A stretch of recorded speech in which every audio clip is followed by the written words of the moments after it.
Hello students, how are you? Welcome to our lesson. Today we're going to talk about defining relative clauses.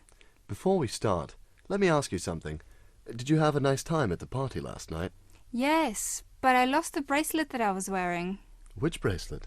The one which was made of silver and pearls. Oh, that one. Well, Louise said she found a lost bracelet. Who's Louise? Louise was the woman who was sitting next to Marc. Ah, you mean the one with short blonde hair? Yes, you can ask Marc for her number. I certainly will. Now, let's get back to our lesson. Students, when we want to talk about a person, animal, object or situation, we often use defining relative clauses. We use defining relative clauses to give information which is necessary in order to understand the meaning of the sentence. For example, the bracelet that I was wearing was made of silver and pearls. Defining relative clauses are introduced by relative pronouns. We use which and that for things, animals, situations, and ideas. We use who and that to talk about people.